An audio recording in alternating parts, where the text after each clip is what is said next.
Hey everybody, KC here. So yeah, I'm back in my office. It seems like over the last few weeks, most of my videos have been shot on the road, which has been great fun for me. I hope you've enjoyed it as much as I have.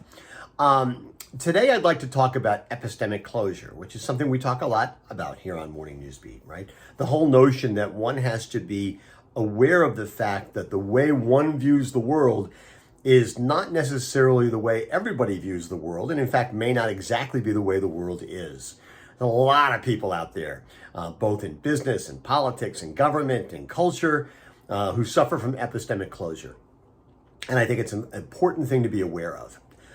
But I'm bringing it up because today is Columbus Day, right? As well as being Indigenous Peoples Day. And in view of that, I want to tell you a story. And the story goes back about 22 years. Because Mrs. Content Guy was in her first year as a full-time teacher, and she was teaching second grade.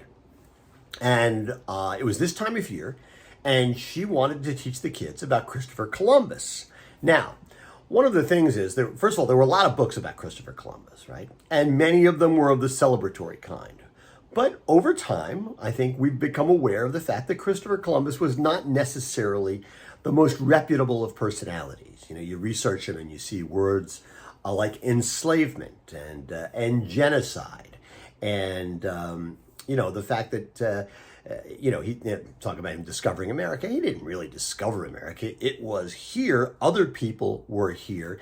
He found it when nobody else from his side of the planet knew that it was here. But there was a lot of exploitation that took place. But put that aside for a second. The books that Mrs. Content Guy had for her second graders, again, some of them celebratory, some of them not so much. But because she's a really, really, really good teacher, what she wanted them to do is she wanted them to think about it. She was always a big fan of the idea that in all students, you need to encourage critical thinking. So basically, she had all the books in her classroom.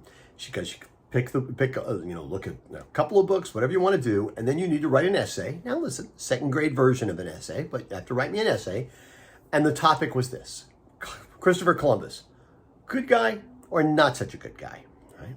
And that was their assignment, because she wanted them to read the books and think about it. And it wasn't long before she got a call from one of the parents, basically saying, "What is this you're teaching about Columbus? Are you teaching that he wasn't a good guy?" And she sort of explained it to the parent, and then the parent, did the next thing. They went to the principal. So the principal calls her into his office and says, "What are you teaching about Columbus?" And she explained exactly what she was doing, that she was not teaching that they should think about it one way or the other. She wanted them to read the books and come to their own conclusions, and most importantly, defend their conclusions. You said, "Okay, no problem, we're good." And that's how it went. And she remembers that there was kind of split, some kids, said, "Boy, he was still a good guy, he discovered America." And some kids said, "Nah, not so much. This is what he did to the indigenous peoples." They didn't use the word indigenous peoples of America. They didn't say things like, which you can see online now, that he was the father of the slave trade. But she said it was pretty evenly split. And although all the kids were sort of appalled by some of the things they were reading about Columbus, but, some of them were able to put that aside because of the fact that he discovered America.